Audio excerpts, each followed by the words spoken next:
ವೇದಿಕೆಯ ಬಂದಿರುವಂತಹ ನನ್ನ ಎಲ್ಲ ಅಕ್ಕ ತಂಗಿಯರೇ, ವೇದಿಕೆ ಮೇಲೆ ಮಹಿಳಾ ದಿನಾಚರಣೆ ಆದರೂ ಕೂಡ ಎರಡು ಬೀಜ ಮಂತ್ರಗಳಿದಾವೆ. ಇದು ಪುರುಷರನ್ನ ಕರೆದು ಕೂರಿಸ್ಕೊಂಡಿದ್ದೀವಿ. ಮೂರು ಜನ. ಯಾಕೆಂದ್ರೆ ಪ್ರತಿಯೊಬ್ಬ ಯಶಸ್ವಿ ಮಹಿಳೆಯ ಹಿಂದೆ ಪುರುಷರು ಇರ್ಬೇಕಲ್ವಾ? ಹಿಂದೆಲ್ಲ ಹೇಳ್ತಾ ಇದ್ರು ಪ್ರತಿಯೊಬ್ಬ ಯಶಸ್ವಿ ಪುರುಷನ ಹಿಂದೆ ಮಹಿಳೆ ಇರ್ತಾಳೆ ಅಂತ. ಆದರೆ ಈ ಮಹಿಳಾ ದಿನಾಚರಣೆ ಈ ಒಂದು ರೂಮಲ್ಲಿ ಕಲರ್ಫುಲ್ ಆಗಿ ಒಬ್ಬೊಬ್ಬರು ಒಂದೊಂದು ಕಲರ್ ಸೀರೆ ಉಟ್ಕೊಂಡು ಒಬ್ಬೊಬ್ಬರು ಒಂಥರ ಸ್ಮೈಲ್ ಮಾಡ್ತಾ ಇದ್ದೀರಾ. ಒಬ್ಬೊಬ್ಬರು ಒಂದು ಫ್ಯಾಮಿಲಿಯಿಂದ ಬಂದಿರಿ. ಈ ಕಾರ್ಯಕ್ರಮ ಕಲರ್ಫುಲ್ ಆಗ್ಬೇಕಂದ್ರೆ ಇಬ್ರು ಅಣ್ಣಂದಿರ್ಬೇಕಲ್ವಾ ಬೆಂತಟ್ಟಕ್ಕೆ. ಇಡೀ ಗ್ರಾಮವನ್ನೇ ಬೆಂತಟ್ಟಕ್ಕೋಸ್ಕರ ನಮ್ಮ ವಿಡಿಯೋ ಇದ್ದಾರೆ. ಇನ್ನೇ ಬೇಕು ಫ್ಲೆಕ್ಸ್ ಸೈಡ್ ಕೂರಕ್ ಹೋದ್ರು, ನಾನು ಸೆಂಟ್ರ್ ಕೂರಿಸ್ಕೊಂಡೆ. ಯಾಕೆಂದ್ರೆ ಅವ್ರು ಬಿಟ್ಟರೆ ಕಾರ್ಯಕ್ರಮ ಆಗಲ್ಲ. ಹೊಗಳುವವರಲ್ಲಿ ಹೆಚ್ಚು ಹಿತ ಇರೋದಿಲ್ಲ ಸ್ನೇಹಿತರೆ. ತಪ್ಪು ಮಾಡಿದ್ದನ್ನ ಹೊಗಳುತ್ತಾರೆ, ಒಳ್ಳೆದನ್ನ ಹೊಗಳುತ್ತಾರೆ. ಕರೆಕ್ಟ್ ಕಣೆ ಅಂತ ಹೇಳ್ತಾರೆ. ಆದರೆ ನಮ್ಮನ್ನ ಬೆಳೆಸುವವರು, ನಮ್ಮನ್ನ ಕರೆಕ್ಷನ್ ಮಾಡುವವರು ಮಾತ್ರ ನಮ್ಮ ಸರಿಯನ್ನ ಒಪ್ಪಿಕೊಂಡು ನಮ್ಮ ತಪ್ಪನ್ನ ತಿದ್ದುವವರ ಮಾತ್ರ ನಮ್ಮ ವ್ಯಕ್ತಿತ್ವವನ್ನು ಬೆಳೆಸ್ತಾರೆ. ಸರಿನಾ? ನನಗೆ ಬೇಜಾರಾಗುತ್ತೆ ಅಂತ ಚಪ್ಪಾಳೆನೋ ಅಥವಾ ವಿಷಯ ಅರ್ಥ ಆಗಿ ಚಪ್ಪಾಳೆ ಹೊಡಿತಾ ಇದ್ದೀನಿ ಅಲ್ವಾ? ನಿಜವಾಗ್ಲೂ ನಮ್ಮ ತಂದೆ ತಾಯಿ ಇಲ್ಲ ಈಗ. ತುಂಬಾ ಹಳ್ಳಿಯಿಂದ ಬಂದವಳು ನಾವು. 9ನೇ ತರಗತಿ ಹೋದ್ಮೇಲೆ ಕಾಲಿಗೆ ಚಪ್ಪಲ್ ಹಾಕಿದ್ದು. ಚಪ್ಪಲಿ ಕೊಂಡು ಹಾಕ್ಲಿಕ್ಕೂ ನನಗೆ ಅಷ್ಟು ಕಷ್ಟ ಇದ್ದ ಕುಟುಂಬದಿಂದ ಬಂದು ನಿಮ್ಮೊಂದಿಗೆ ಪಿಡಿಒ ಪಕ್ಕದಲ್ಲಿ ಕೂತಿದ್ದೀನಿ, ಡಾಕ್ಟರ್ ಮೇಡಮ್ ಪಕ್ಕದಲ್ಲಿ ಕೂತಿದ್ದೀನಿ, ಈ ಅಧ್ಯಕ್ಷರ ಪಕ್ಕದಲ್ಲಿ, ಪ್ರಿನ್ಸಿಪಾಲ್ ಪಕ್ಕದಲ್ಲಿ ವೇದಿಕೆ ಹಂಚಿಕೊಂಡಿದ್ದೀನಿ. ಅಂದ್ರೆ ಈ ಕ್ರೆಡಿಟ್ ಅನಕ್ಷರಸ್ಥರಾಗಿ ನನ್ನನ್ನು ಅಕ್ಷರಸ್ಥಳನ್ನಾಗಿ ಮಾಡಿದಂತಹ ರೈತ ಕುಟುಂಬದ ನನ್ನ ತಂದೆ ತಾಯಿಗೆ ಈ ಋಣ ಹೋಗ್ಬೇಕು. ಹಾಗೆ ನನ್ನೊಳಗೆ ಅಕ್ಷರ ಭಿತ್ತಿಯನ್ನು ಬಿತ್ತಿದಂತಹ ನನ್ನ ಗುರುಗಳಿಗೆ ಈ ಒಂದು ಋಣ ಸಂದಾಯ ಆಗಬೇಕು. ವೇದಿಕೆಯ ಸಕ್ಸಸ್. ಯಾಕೆಂದ್ರೆ ಮುಂದೆ ನಾವು ನಡೀತಾ ಇದ್ದೀವಿ ಅಂದ್ರೆ ಹಿಂದೆ ನಮ್ಮ ಜೊತೆ 4 ಜನ ಬರ್ತಾ ಇದ್ದಾರೆ ಅಂದ್ರೆ ಆ ವ್ಯಕ್ತಿತ್ವ ನಮ್ಮ ಒಬ್ಬರಿಂದ ನಿರ್ಮಾಣ ಆಗಿರುವಂತದ್ದಲ್ಲ. ನಾವು ಬ್ಲೌಸ್ ಅನ್ನ ಹಿಂದೆನೂ ಡಿಸೈನ್ ಮಾಡ್ಕೋತೀವಿ, ಮುಂದೆಗಿಂತ ಹೆಚ್ಚು ಹಿಂದೆ ಡಿಸೈನ್ ಮಾಡ್ಕೋತೀವಿ. ಯಾಕೆ ಹೇಳಿ ಅಲ್ವಾ? ನಾವು ಚೆನ್ನಾಗಿ ಕೊಡ್ಬೇಕು. ಅದರಲ್ಲೂ ನಮ್ಮ ಮುಖಕ್ಕಿಂತ ನಮ್ಮ ಬೆನ್ ಚೆನ್ನಾಗಿ ಕಾಣಬೇಕು. ಹೇಳಿ, ಮುಂದ್ಗಡೆ ಯಾರಾದ್ರೂ ಡಿಸೈನ್ ಲೇಸು ಹಚ್ಕೋತೀವಾ? ಇಲ್ಲ ತಾನೇ? ಬ್ಲೌಸಿಗೆ ಮುಂದೆಗಿಂತ ಹಿಂದೆ ಹಚ್ಕೋತೀವಿ. ಯಾಕೆಂದ್ರೆ ಜೀವನ ಅನ್ನೋದು ಒಂದು ಬ್ಲೌಸ್ ತರ ಇರ್ಬೇಕು. ಈ ಡಿಸೈನ್ ಯಾವ ಟೈಲರ್ ಹತ್ರ ಹೊಲಿಸಿದೆಯೇ ಕನಕ? ಸುಜಾತ, ಈ ಡಿಸೈನ್ ಯಾರ ಹತ್ರ ಹೊಲಿಸಿದೆಯಾ? ಟೈಲರ್ ಅಡ್ರೆಸ್ ಕೊಡು, ನಂಬರ್ ಕೊಡು ಅಂತ ಕೇಳೋ ಹಾಗೆ ಇರಬೇಕು. ಅದೇ ರೀತಿ ನಮ್ಮ ವ್ಯಕ್ತಿತ್ವ ಕೂಡ ಆ ರೀತಿ ಇರಬೇಕು. ಆಗ ಮಾತ್ರ ನಮ್ಮನ್ನ ಹಿಂಬಾಲಿಸುವವರು ನಮ್ಮ ಹಿಂದೆ ಒಂದಲ್ಲ ಹೆಚ್ಚಿನ ಸಂಖ್ಯೆಯಲ್ಲಿ ನಮ್ಮನ್ನ ಫಾಲೋ ಮಾಡ್ತಾರೆ. ಹಾಗಾಗಿ ಹೇಗಿರ್ಬೇಕು ಅಂದ್ರೆ ನಾವು ಒಳ್ಳೆ ಬ್ಲೌಸ್ ಡಿಸೈನರ್ ತರ ಇರ್ಬೇಕು. ಒಳ್ಳೆ ಡಿಸೈನ್ ಬ್ಲೌಸ್ ಆಗಿರ್ಬೇಕು ಮಹಿಳೆಯರು. ಹೌದಲ್ಲ? ಕಷ್ಟಪಟ್ಟು ಅಡಿಕೆ ಸುಲಿದು ಹಾಲು ಹಿಂಡಿ ಡೈರಿಗೆ ಹಾಕಿ ಹನಿ ಕೂಡಿಸಿ ಅದು ಹಿಂಡಿ ಹುಲ್ಲು ಹಾಕಿ ಚಂದವಾದ ಬಟ್ಟೆ ಹೊಲಿಸ್ಕೊಂಡು ಸೀರೆ ಅಂಗಡಿಯಲ್ಲಿ 50 ಸೀರೆ ತಂದು ಒಂದೇ ಸೀರೆ ಕೊಂಡ್ಕೋತೀವಿ. ಅದಕ್ಕೆ 10 ಟೈಲರ್ ಸೆಲೆಕ್ಟ್ ಮಾಡಿ ಲಾಸ್ಟ್ 1 ಟೈಲರ್ ಸೆಲೆಕ್ಟ್ ಮಾಡಿ ಬ್ಲೌಸ್ ಹೊಲಿಸ್ಕೋತೀವಲ್ಲ, ಆ ರೀತಿ ಡಿಸೈನರ್ ಬ್ಲೌಸ್ ತರ ನಮ್ಮ ವ್ಯಕ್ತಿತ್ವ ಇರಬೇಕು. ನಿಮಗೆ ಅರ್ಥ ಆಗಲಿ ಅಂತ ಹೇಳ್ತಾ ಇದ್ದೀನಿ. ಸುಮಾರು 1.5 ತಿಂಗಳ ಅಂತರದಲ್ಲಿ 2ನೇ ಬಾರಿಗೆ ನಿಮ್ಮೂರಿಗೆ ಇದೇ ವೇದಿಕೆಯನ್ನು ಹಂಚಿಕೊಂಡಿದ್ದೀನಿ. ಅಂದ್ರೆ ನಿಮ್ಮೆಲ್ಲರ ಪ್ರೀತಿಗೆ ನಾನು ಆಭಾರಿಯಾಗಿದ್ದೀನಿ. ಸ್ನೇಹಿತರೆ, ಪ್ರತಿದೇವಿ ಮೇಡಮ್ ಹೆಸರು ಎಷ್ಟು ಚೆನ್ನಾಗಿದೆ ಅಲ್ಲ? ತುಂಬಾ ರೇರ್ ಹೆಸರು. ನಾನು ಸೇವ್ ಮಾಡ್ಕೊಳ್ಳೋದು ಅಂದ್ಕೊಂಡೆ, ರೇರ್ ಆಫ್ ದಿ ರೇರು ನನಗೆ. ಆದ್ರೆ ನಾನು ಇಷ್ಟು ವರ್ಷದಲ್ಲಿ ಆ ಹೆಸರೇ ಕೇಳಿಲ್ಲ. ತುಂಬಾ ಚಂದದ ಹೆಸರು, ಬಟ್ ಅಷ್ಟೇ ಚಂದ ಮಾತು ಕೂಡ ಅಲ್ವಾ? ಮಾತು ಮನಸ್ಸು ಬಂದು ನಾದದ ನವನೀತ ಅಂತ ಹೇಳ್ತಾರೆ. ಹಾಲು ಕರೆದು ಹೆಪ್ಪಾಕಿದ್ರೆ ಗಟ್ಟಿಯಾದಾಗ ಮಾರದಿನ ಮೊಸರು ಅಂತ ಹೇಳ್ತಾರೆ. ಅದರಲ್ಲಿ ಬೆಣ್ಣೆ ಬರಬೇಕಂದ್ರೆ ಕಡಿಬೇಕು ಅಲ್ವಾ? ಮಾತು ಅಷ್ಟೇ ಅರ್ಥವತ್ತಾಗಿ ಮಾತಾಡಿದ್ರೆ ಮಾತ್ರ ಮಾತಿಗೆ ಒಂದು ಅರ್ಥ ಬರುತ್ತೆ. ಗಟ್ಟಿ ಮೊಸರು ತಿಳಿಯಾದ ಮಜ್ಜಿಗೆಯಾಗಿ ಗಟ್ಟಿಯಾದ ಬೆಣ್ಣೆ ಬರಬೇಕು ಅಂತಂದ್ರೆ ಅದನ್ನ ಚೆನ್ನಾಗಿ ಹದವಾಗಿ ಕಡಿಬೇಕು ಅಲ್ವಾ? ಹಾಗೆ ಮಾತು ಕೂಡ ಮಾತು ಮಾತು ಮತಿಸಿ ಬಂದು ನಾಲದನವನಿದ್ದ. ಹಾಗಾಗಿ ನಾವಾಡುವ ಮಾತು, ನಾವಿರುವ ವ್ಯಕ್ತಿತ್ವ ಬೇರೆಯವರಿಗೆ ಮಾದರಿಯಾಗಿರಬೇಕು ಅಂತ ಹೇಳಿ ನಿಮ್ಮ ಹತ್ರ ಕೇಳ್ಕೊತಾ ಇದ್ದೀನಿ.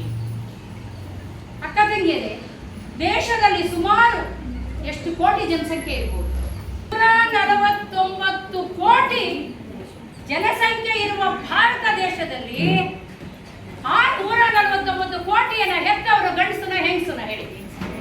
ಅಂದ್ರೆ ಅಷ್ಟು ನರನಾಡಿಗಳ ನೋವನ್ನು ಅನುಭವಿಸಿ ಆ ಬಸಿದಿಂದ ಉಸಿರನ್ನ ಚೆಲ್ಲಿ ಇನ್ನೊಂದು ಜೀವಕ್ಕೆ ನಾವು ಜೀವವನ್ನು ಕೊಡುವ ಮಹಾತಾಯಿ. 149 ಕೋಟಿ ಜನಸಂಖ್ಯೆಗೆ ಜೀವವನ್ನ ಕೊಟ್ಟಿದ್ದೀವಿ ಅಂದ್ರೆ ನಾವೆಷ್ಟು ಗ್ರೇಟ್ ಅಲ್ವಾ? ಹೌದಂತೀರಾ ಅಲ್ವಾ? ಅಲ್ವಾ ಸರ್? ಒಂದೇ ಹೆರಿಗೆ ನೀವು ಯಾರಾದ್ರೂ ಅನುಭವಿಸಿದ್ರೆ ನಿಜವಾಗ್ಲೂ ನೀವು ಹೇಳಿದ್ರೆ ಡೈವರ್ಸ್ ಆಗಿ ಕೊಟ್ಬಿಡ್ತೀವಿ. ಕಷ್ಟ ಇದೆ.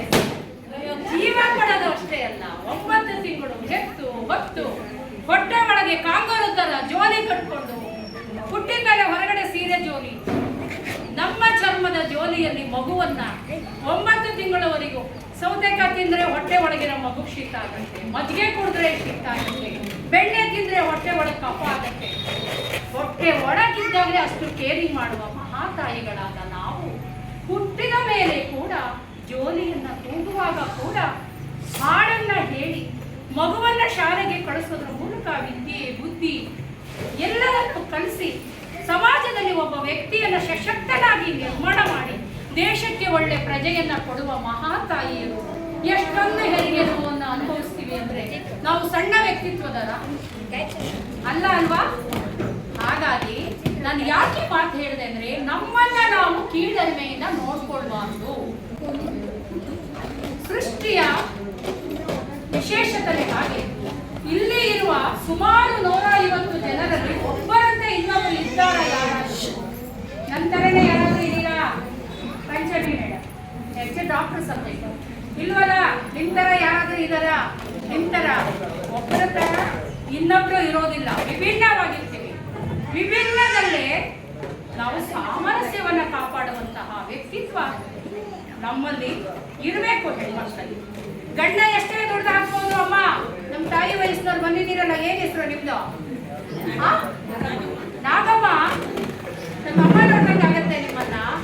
ನಾವು ಎಷ್ಟೇ ಶ್ರೀಮಂತರು ಇರ್ಬೋದು, ಎಷ್ಟೇ ತೋಟ ಇರ್ಬೋದು, ನಮ್ಮಲ್ಲಿ ಎಷ್ಟೋ ಬಂಗಾರ ಇರ್ಬೋದು, ನಮ್ಮಲ್ಲಿ ಎಷ್ಟೋ ಒಳ್ಳೊಳ್ಳೆ ಸೀರೆಗಳಿರ್ಬೋದು, ಅವನ್ನೆಲ್ಲ ನಾವು ಖುಷಿಯಾಗಿರ್ಬೇಕು ಅಂದ್ರೆ ಮೆರುಗಿನ ವ್ಯಕ್ತಿತ್ವ ಇರಬೇಕು, ಅರಿವಿನ ಜ್ಞಾನ ಇರಬೇಕು, ಸಾಮರಸ್ಯ ಇರಬೇಕು, ತಾಳ್ಮೆಯ ಮನೋಭಾವನೆ ಇರಬೇಕು. ತಾಯಿಯೇ ಮೊದಲ ಶಾಲೆ ಅಂತ ಹೇಳ್ತಾರೆ.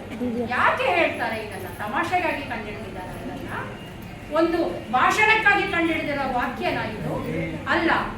ಒಂದು ಮಗುವನ್ನ ಹೆತ್ತು ಹೊತ್ತು ಸಾಕಿ ವಿದ್ಯಾವಂತನಾಗಿ ಬುದ್ಧಿವಂತನಾಗಿ ಸಮಾಜಕ್ಕೆ ದೇಶಕ್ಕೆ ಕೊಡುಗೆಯಾಗಿ ನೀಡುವಂತಹ ಮಹಾತಾಯಿಯರು ಸದಾ ಜಾಗೃತರಾಗಿರಬೇಕು. ಹೇಳಿ, ಒಂದು ಸಂಸಾರದಲ್ಲಿ ಯಾರು ಫಸ್ಟ್ ಬೆಳಗ್ಗೆ ಎದ್ದೇಳೋದು? ಹೇಳಿ, ಈ ಊರಲ್ಲಿ ಗಂಡಸರ ಹೆಂಗಸರ ಫಸ್ಟ್ ಎದ್ದೇಳೋರು ಹೆಣ್ಮಕ್ಳು. ಹೇಳಿ, ಬಾಗ್ಲಿ ಚಿಲಕ ಹಾಕಿ ಲಾಸ್ಟ್ ಮಲಗಾರ ಯಾರು? ಹೇಳಿ, ಹೆಣ್ಮಕ್ಳು. ನಮ್ಮ ಶುಚಿತ್ವ, ನಮ್ಮ ಮಾತು ರಿಫ್ಲೆಕ್ಷನ್ ಆಫ್ ಮೈಂಡ್ ಅಂತ ಹೇಳ್ತಾರೆ. ನಮ್ಮ ಮುಖ, ನಮ್ಮ ಮಾತು, ನಮ್ಮ ವ್ಯಕ್ತಿತ್ವ ಯಾವುದನ್ನ ಪ್ರತಿನಿಧಿಸುತ್ತೆ? ನಮ್ಮ ಮಾತನ್ನ ಪ್ರತಿನಿಧಿಸುತ್ತೆ. ಹಾಗಾಗಿ ಪ್ರತಿದಿನ ನೀವು ಸ್ಟೂಡೆಂಟ್ ತರ ಕಲಿಬೇಕು. ಪ್ರತಿದಿನ ಆದಷ್ಟು ನ್ಯೂಸ್ ಪೇಪರ್ಗಳನ್ನು ಓದಬೇಕು, ನ್ಯೂಸ್ ಚಾನಲ್ ಅನ್ನ ನೋಡಬೇಕು, ಅಭ್ಯಾಸ ಮಾಡಬೇಕು. ಧಾರಾವಾಹಿಗಳಿಂದ ಆದಷ್ಟು ದೂರ ಇರಬೇಕು. ಎಲ್ಲಾ ಧಾರಾವಾಹಿಗಳು ಅದರಲ್ಲಿ ಒಬ್ಬ ವಿಲನ್ ಇರ್ತಾಳೆ. ಹೀರೋಯಿನ್ಗಳಿಗಿಂತ ವಿಲನ್ಗಳೇ ಲೇಡೀಸಿಗೆ ಇಷ್ಟ. ಆದ್ರೆ ಧಾರಾವಾಹಿಯಲ್ಲಿ ವಿಲನ್ನೇ ಹೆಚ್ಚು ನೆನಪಿರೋದು. ಆದ್ರೆ ಅದನ್ನು ತಮಾಷೆಯಾಗಿ ತಗೊಳ್ಬೇಕು. ಆದಷ್ಟು ಅದರಲ್ಲಿ ಬರೋ ಒಳ್ಳೆತನವನ್ನ ನಾವು ಕಾಪಿ ಮಾಡ್ಕೋಬೇಕು. ಹಾಗಾಗಿ ಧಾರಾವಾಹಿಗಳು ಹೆಚ್ಚು ಮಹಿಳೆಯರನ್ನ, ನಮ್ಮ ನೆಗೆಟಿವಿಟಿಯನ್ನ ಹೆಚ್ಚು ಆಕರ್ಷಣೆ ಮಾಡುವಂತಹ ಪಾತ್ರಧಾರಿಗಳನ್ನ, ಸೂತ್ರಧಾರಿಗಳನ್ನ, ಸ್ಕ್ರಿಪ್ಟ್ ಅನ್ನ ರೆಡಿ ಮಾಡಿರ್ತಾರೆ. ಎಲ್ಲಾ ಟಿವಿ ಚಾನೆಲ್ಗಳು ಧಾರಾವಾಹಿಗಳ ತೆಗೆಯುವಂಥದ್ದು ಸಕ್ಸಸ್ ಆಗೋದು ಮಹಿಳೆಯರ ಮೇಲೆ ಬಂಡವಾಳ ಹಾಕೋದು. ಮಹಿಳೆಯರು ಬಳಸೋ ವಸ್ತುಗಳನ್ನೇ ಅಡ್ವರ್ಟೈಸ್ ಕೊಡ್ತಾರೆ. ಮಹಿಳೆಯರಿಗೆ ಇಂಟ್ರೆಸ್ಟ್ ಬರೋ ಜಗಳನ್ನೇ ಕ್ರಿಯೇಟ್ ಮಾಡಿಟ್ಟಿರ್ತಾರೆ. ಆದರೆ ಆ ಜಗಳವನ್ನ ನಾವು ಯಾವ ರೀತಿ ತಗೊಳ್ಬೇಕು ಅಂದ್ರೆ ಅದರ ನೆಗೆಟಿವ್ ಶೇಡನ್ನು ಪಾಸಿಟಿವ್ ಆಗಿ ತಗೊಂಡು ನಾವು ಜೀವನವನ್ನ ಮಾಡಬೇಕು. ನಾನಾಗಲೇ ಹೇಳಿದೆ, ಬೆಳಿಗ್ಗೆ ಏಳೋರು ಮಹಿಳೆ ಒಂದು ಮನೆಯಲ್ಲಿ ಪ್ರಥಮಳು, ರಾತ್ರಿ ಮಲಗೋಳು ಎಲ್ಲ ಕೆಲಸ ಮಾಡಿ ಓಕೆ ಅಂದಮೇಲೆ ನೀವು ನಿದ್ದೆ ಮಾಡೋದು. ಹೌದಾ ಅಲ್ಲ?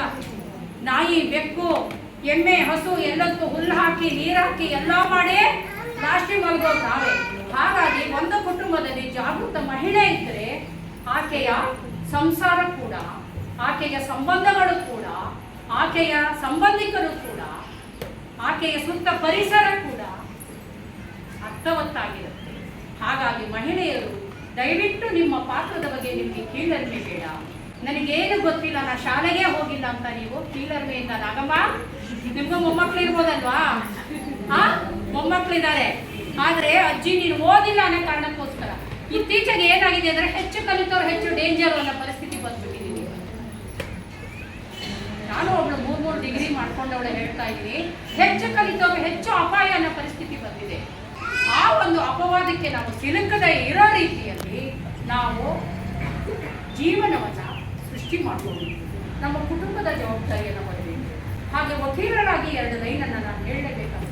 ಮಹಿಳೆಯರ ಪರವಾಗಿ ಸಾಕಷ್ಟು ಕಾಯ್ದೆ ಕಾನೂನುಗಳನ್ನು ಸರ್ಕಾರ ಜಾರಿಗೆ ತಂದಿದೆ. ಅದನ್ನು ಇಂಪ್ಲಿಮೆಂಟೇಷನ್ ಮಾಡಲಿಕ್ಕೆ CDPO ಆಫೀಸ್ ಇರ್ಬೋದು, ನ್ಯಾಯಾಂಗ ಇಲಾಖೆ ಇರ್ಬೋದು, ಪೊಲೀಸ್ ಸ್ಟೇಷನ್ಗಳು ಇರ್ಬೋದು, ಇವೆಲ್ಲವನ್ನು ಸರ್ಕಾರ ರಚನೆ ಮಾಡಿದೆ. ಆದರೆ ಕೋರ್ಟದ ಮುಂದೆ ಉಪ್ಪಿನಕಾಯಿ ಇದ್ದ ಹಾಗೆ ನಾವು ಕಾನೂನನ್ನು ಬಳಸ್ಕೋಬೇಕು. ಕಾನೂನು ಇದೆ ಅಂತ ಹೇಳಿ ಅಮಾಯಕ ಗಂಡಂದಿರನ್ನ, ಅತ್ತೆಯನ್ನ, ಮಾವಂದಿರನ್ನ, ಸುತ್ತಲ ಪರಿಸರವನ್ನ ವೃದ್ಧಿಗೆಳಿಸೋ ರೀತಿ, ತೊಂದರೆ ಕೊಡೋ ರೀತಿ ಕಾನೂನನ್ನು ನಾವು ಬಳಸಬಾರ್ದು ಅಂತ ಹೇಳಿ ನಿಮ್ಮ ಹತ್ರ ರಿಕ್ವೆಸ್ಟ್ ಮಾಡ್ಕೊತಾ ಇದ್ದೀನಿ. ಹೀಗಾಗಿ ನಾನು ಹೇಳ್ತಾ ಇದ್ದೇನೆ, Karnataka federation of women lawyers ಅನ್ನೋ ಒಂದು ಫೋರಂ ಇದೆ. ಮಹಿಳಾ ವಕೀಲರಿಗೆ ಹಾಗೆ ಇರುವಂತಹ ದೇಶ ಮಟ್ಟದಲ್ಲಿ, ಅಂತಾರಾಷ್ಟ್ರೀಯ ಮಟ್ಟದಲ್ಲಿ ಇರುವಂತಹ ಒಕ್ಕೂಟ ಇದೆ. ರಾಜ್ಯ ಮಟ್ಟದಲ್ಲಿ ನಾನು ವೈಸ್ ಪ್ರೆಸಿಡೆಂಟ್ ಆಗಿದ್ದೀನಿ, ಶಿವಮೊಗ್ಗ ಜಿಲ್ಲಾ ಮಟ್ಟದಲ್ಲಿ ಅಧ್ಯಕ್ಷೆ ಆಗಿದ್ದೀನಿ. APCR ಅನ್ನೋದು ಸಾರ್ವಜನಿಕರಿಗೆ ತೊಂದರೆ ಆದರೆ ಅವರ ನೋವುಗಳಿಗೆ ಸ್ಪಂದಿಸುವಂತಹ ಒಂದು ಲೀಗಲ್ ಪ್ಲಾಟ್ಫಾರ್ಮ್ ಆಗಿರುವಂಥ ಇನ್ನೊಂದು APCR ಅನ್ನೋ ಒಂದು ಸಂಘಟನೆ ಇದೆ. ಅದಕ್ಕೂ ಕೂಡ ಶಿವಮೊಗ್ಗ ಜಿಲ್ಲಾಧ್ಯಕ್ಷೆ ಆಗಿ ಕೆಲಸ ಮಾಡ್ತಾ ಇದ್ದೀನಿ. ಜೊತೆಗೆ ಮಾತೃ ಫೌಂಡೇಶನ್ ಅಂತೇಳಿ ಸಮಾಜ ಸೇವೆಗಾಗಿ ನಾನು ಒಂದು ಫೌಂಡರ್ ಪ್ರೆಸಿಡೆಂಟ್ ಆಗಿ ಒಂದು ಮಾತೃ ಫೌಂಡೇಶನ್ ಅನ್ನು ಹುಟ್ಟು ಹಾಕೊಂಡಿದ್ದೀನಿ. ನನ್ನ ಜೀವನದಲ್ಲಿ ನಾನು ದುಡಿದ ಕೆಲವೊಂದು ಸಮಯವನ್ನ, ಕೆಲವೊಂದು ನಾಲೆಡ್ಜನ್ನು, ಕೆಲವೊಂದು ಭಾಗವನ್ನು ಮರಳಿ ಸಮಾಜಕ್ಕೆ ಕೊಡುವ ಉದ್ದೇಶದಿಂದ ನಾನು ಒಂದು ಮಾತೃ ಫೌಂಡೇಶನ್ ಅಂತೇಳಿ ಕಾನೂನು ತಿಳುವಳಿಕೆಯಿಂದ ಹಿಡಿದು ಸಮಾಜ ಸೇವೆಗೋಸ್ಕರ ಒಂದು ಫೌಂಡೇಶನ್ ಅನ್ನು ಹುಟ್ಟುಹಾಕಿ ಫೌಂಡರ್ ಪ್ರೆಸಿಡೆಂಟ್ ಆಗಿ ಕೆಲಸ ಮಾಡ್ತಾ ಇದ್ದೀನಿ. ಅವಶ್ಯಕತೆ ಬಂದರೆ ನಮ್ಮ ಫೌಂಡೇಶನ್ ಅನ್ನು ಬಳಸ್ಕೊಂಡು ಮಾಹಿತಿ ಕೊಡೋದು, ಎಲ್ಲಿ ಹೋದರೆ ನಿಮಗೆ ಯಾವ ಸಲಹೆ ಸಿಗುತ್ತೆ, ಏನು ಮಾಡಬಹುದು, ಆರೋಗ್ಯದಿಂದ ಹಿಡಿದು ಪ್ರತಿಯೊಂದು ಕಾನೂನು ಸಮಸ್ಯೆಗಳಿರ್ಬೋದು, ಮಕ್ಕಳ ಸಮಸ್ಯೆಗಳಿರ್ಬೋದು, ಪೋಕ್ಸೋ ಸಮಸ್ಯೆ ಆಯಿತು, ಯಾವುದೇ ಒಂದು ಸಮಸ್ಯೆಗಳಿದ್ರು ನಾವು ಇಂಥಲ್ಲಿಗೆ ಹೋಗಬಹುದು ಅನ್ನೋ ಮಾಹಿತಿಯನ್ನು ಕೊಡೋದು ಆ ಒಂದು ಫೌಂಡೇಶನ್ನಿನ ಉದ್ದೇಶ ಆಗಿದೆ. ವಿಧವೆಯರಿಗೆ ಮದುವೆ ಮಾಡಿಸೋದಿರ್ಬೋದು, ಅಕಾಲಿಕವಾಗಿ ಹೆಂಡತಿಯರು ಸತ್ತು ಹೋಗ್ಬಿಟ್ರೆ ಗಂಡಸಿಗೂ ಮದುವೆ ಮಾಡಿಸುವಂಥದ್ದು ಇರ್ಬೋದು, ವೃದ್ಧಾಪ್ಯ ವೇತನದ ಬಗ್ಗೆ ಮಾಹಿತಿ ಕೊಡೋದಿರ್ಬೋದು. ಹಾಗಾಗಿ ಕೆರೆಯ ನೀರನ್ನು ಕೆರೆಗೆ ಚೆಲ್ಲಿ ವರವ ಪಡೆಯುವುದು ಅನ್ನೋ ಹಾಗೆ ಸಾಕಷ್ಟು ಸಮಾಜ ಸೇವೆಯಲ್ಲಿ ನಮ್ಮನ್ನು ತೊಡಗಿಸ್ಕೋಬೇಕು. ಸಮಾಜಕ್ಕೆ ನಾವು ವಕೀಲರ ಅಲ್ಲದೆ ಇತರ ಚಟುವಟಿಕೆಗಳಿಂದ ಈ ರೀತಿ ಮಹಿಳಾ ಸಂಘಗಳಿಗೆ ಮಾಹಿತಿ ಕೊಡುವಂಥದ್ದು ಫೌಂಡೇಶನ್ಗಳಿಂದ ಕೆಲಸ ನಡೀತಾ ಇದೆ. ಮಕ್ಕಳಿಗೂ ಮಾಹಿತಿ ಕೊಡುವಂಥದ್ದು ಮಾಡ್ತಾ ಇದ್ದೀವಿ. ಇಷ್ಟೆಲ್ಲ ನಮ್ಮ ಫೌಂಡೇಶನ್ನಿನ ಒಂದು ಉಪಯೋಗವನ್ನು ಮತ್ತು APCR Karnataka federation of women lawyers ಫೋರಮ್ಮಿನ ಬೆನಿಫಿಟನ್ನು ನೀವು ಅವಶ್ಯಕತೆ ಬಿದ್ದರೆ ನಮ್ಮ ನಂಬರ್ ಕೊಟ್ಟು ಹೋಗಿರ್ತೀವಿ. ದಯವಿಟ್ಟು ನೀವು ಅದನ್ನು ಉಪಯೋಗ ಪಡ್ಕೊಳ್ಳಿ ಅಂತ ಹೇಳ್ತಾ ಮನೆಗೆ ಊಟ ಕೊಡಿ ಅಂತ. ಹೌದಾ ಅಲ್ಲ? ನಾವು ಒಳ್ಳೆಯ ನಾಲೆಡ್ಜನ್ನು ಹೊಂದುವುದು ಕೂಡ ತಲೆಗೆ ಮಸ್ತಕ ಅಂತ ಹೇಳ್ತೀವಿ. ಮಸ್ತಕಕ್ಕೆ ತಲೆಗೆ ಆಹಾರ ಕೊಟ್ಟ ಹಾಗೆ ಸರ್ವರೊಳಗೊಂದೊಂದು ನುಡಿ ಕಲಿತು ವಿದ್ಯೆಯ ಪರ್ವತವೇ ಆದ ಸರ್ವಜ್ಞ ಅಂತ ಹೇಳ್ತಾರೆ. ಸರ್ವಜ್ಞ ಹುಟ್ಟುವಾಗಲೂ ತಾಯಿ ಗರ್ಭದಿಂದ ಬಂದಾಗ ಒಂದು ಸಣ್ಣ ಭ್ರೂಣವಾಗಿ ಬಂದಿತ್ತು. ಹೊರಗೆ ಬಂದಾಗ ಒಂದು ದೊಡ್ಡ ವ್ಯಕ್ತಿಯಾಗಿ ಪ್ರಪಂಚನೇ ಮೆಚ್ಚುವಂತಹ ಒಂದು ತಿಳುವಳಿಕೆ ನೀಡುವಂತಹ ಸರ್ವಜ್ಞ ಮೂರ್ತಿಗಳಾಗಿ ಸರ್ವಜ್ಞ ಆಗಿ ಹುಟ್ಟುವನ್ನು ಸರ್ವಜ್ಞ ಮೂರ್ತಿಯಾಗಿ ಈ ಇಹಲೋಕವನ್ನು ತ್ಯಜಿಸಿದ್ರು ಅಂದರೆ ಅವರಲ್ಲಿರುವ ಅಪಾರವಾದ ಜ್ಞಾನ. ನಮ್ಮಲ್ಲಿ ಅಪಾರವಾದ ಜ್ಞಾನ ಶಕ್ತಿ ಇದೆ, ಬುದ್ಧಿಶಕ್ತಿ ಇದೆ, ವಿಮರ್ಶಾತ್ಮಕ ಶಕ್ತಿ ಇದೆ ಅಂದರೆ ನಮ್ಮನ್ನು ಯಾರು ಮೋಸ ಮಾಡಲಿಕ್ಕೆ ಆಗೋದಿಲ್ಲ ಕತೆ ಬೇರೆ. ಹಾಗಾಗಿ ಅಂತಹ ತಿಳುವಳಿಕೆ ಉಳ್ಳಂತಹ ವ್ಯಕ್ತಿತ್ವ, ಅಂತಹ ಒಂದು ಬುದ್ಧಿವಂತಿಕೆಯ ಚಿಲುಮೆಯಾಗಿ ನಿಮ್ಮ ವ್ಯಕ್ತಿತ್ವವನ್ನು ನೀವು ರೂಢಿಸ್ಕೊಳ್ಳಿ. ನಿಮ್ಮ ಸಂಸಾರಕ್ಕೆ ನೀವು ಸುಖೀಭವರಾಗಿರಿ, ಹಾಗೆ ನಿಮ್ಮ ಮಕ್ಕಳಿಗೆ ಒಳ್ಳೆಯ ತಾಯಂದಿರಾಗಿರಿ ಅಂತ ಹೇಳ್ತಾ, ಹಾಗೆ ನಿಮ್ಮ ಅತ್ತೆಗೂ ಕೂಡ ಒಳ್ಳೆಯ ಸೊಸೆಂದರಾಗಿರಿ, ಮೊಮ್ಮಕ್ಕಳಿಗೆ ಒಳ್ಳೆಯ ಅಜ್ಜಿಯಾಗಿ ನಮ್ಮ ನಿಜವಾಗ್ಲೂ ಖುಷಿಯಾಗತ್ತೆ. ಎಷ್ಟೋ ಪ್ರಪಂಚದಲ್ಲಿ ಪ್ರಾಣಿ, ಪಕ್ಷಿ, ಕ್ರಿಮಿ, ಕೀಟ, ಎರೆಹುಳು ಪ್ರತಿಯೊಂದು ಜೀವಿನೇ ಅದು. ಆದರೆ ಮಾತನಾಡುವ, ನಡೆದಾಡುವ, ತಿಳಿದುಕೊಳ್ಳುವ, ಚರ್ಚೆ ಮಾಡುವ, ಜಗಳ ಮಾಡುವ ಎಲ್ಲ ತಾಕತ್ತು, ಸಾಮರ್ಥ್ಯ ಇರುವಂತಹ, ಬಾಯಿ ಬರುವಂತಹ ಮನುಷ್ಯ ಜೀವನ ಅತ್ಯಂತ ಪವಿತ್ರವಾದದ್ದು. ಅದನ್ನು ಅರ್ಥವಂತವಾಗಿ ಬಳಸ್ಕೊಳ್ಳೋಣ. ಮೂಕ ಪ್ರಾಣಿ ಇವತ್ತು ಹಾಲು ಕೊಡ್ಬೋದು, ನಾಯಿ ನೆಂಟರು ಬಂದರೆ, ಕಳ್ಳ ಬಂದರೆ ಹೊಗಳಬಹುದು, ಆದರೆ ಮಾತನಾಡುವ ಶಕ್ತಿ ಇಲ್ಲ. ಇಡೀ ನಮ್ಮ ಆಸ್ತಿಯನ್ನು ಕಾಯಲಿಕ್ಕೆ ನಾಯಿ ಒಂದೇ ಸಾಕು, ಏಟಿ ಯಾರು ದಾಟಕ್ಕೆ ಬಿಡೋದಿಲ್ಲ, ಆದರೆ ಅದಕ್ಕೆ ಮಾತನಾಡಕ್ಕೆ ಬರೋದಿಲ್ಲ. ಆದರೆ ಬೆಕ್ಕು ಇರುತ್ತೆ, ಇಲಿ ಹಿಡಿಯುತ್ತೆ, ನಮ್ಮ ದವಸ ಧಾನ್ಯಗಳನ್ನು ಕಾಪಾಡುತ್ತೆ ಅಂದರೆ ಅದಕ್ಕೂ ಆದ ಜೀವನ ಇದೆ, ಅದಕ್ಕೆ ಮಾತಾಡಕ್ಕೆ ಬರೋದಿಲ್ಲ. ಹಾಲು ಕೊಡುವ ಹಸು, ಎಮ್ಮೆ ಕೂಡ ಪರೋಪಕಾರಿಯಾಗಿ ಹಾಲನ್ನು ಕುಡಿದೇ ಇರೋರು ಭೂಮಿ ಮೇಲೆ ಯಾರೂ ಇಲ್ಲ, ಆದರೆ ಅದಕ್ಕೆ ಮೂಕ ಪ್ರಾಣಿ, ಅದಕ್ಕೆ ಮಾತಾಡಕ್ಕೆ ಬರೋದಿಲ್ಲ. ಸಮಾಜಕ್ಕೂ ನಾವು ಒಳ್ಳೆಯ ಉಪಯೋಗಕರವಾದ ವ್ಯಕ್ತಿತ್ವವನ್ನು ಹೊಂದಿ ಬದುಕಿ ಬಾಳಿ ನಮ್ಮ ಜೀವನವನ್ನು ಚೆನ್ನಾಗಿಟ್ಕೊಳ್ಳೋಣ ಅಂತ ಹೇಳ್ತಾ ಈ ಒಂದು ಅವಕಾಶಕ್ಕಾಗಿ ಎಲ್ಲರಿಗೂ ವಂದಿಸ್ತಾ ಇದ್ದೀನಿ. ಏನಾದರೂ ನನ್ನ ಮಾತಿನಿಂದ ಅರ್ಥ ಆಗಿದೆ ಅಂದರೆ ಅದಕ್ಕೆ ನಾನು ಅಭಾರಿಯಾಗಿ ನನ್ನ ಮಾತುಗಳನ್ನು ಮುಗಿಸ್ತೇನೆ.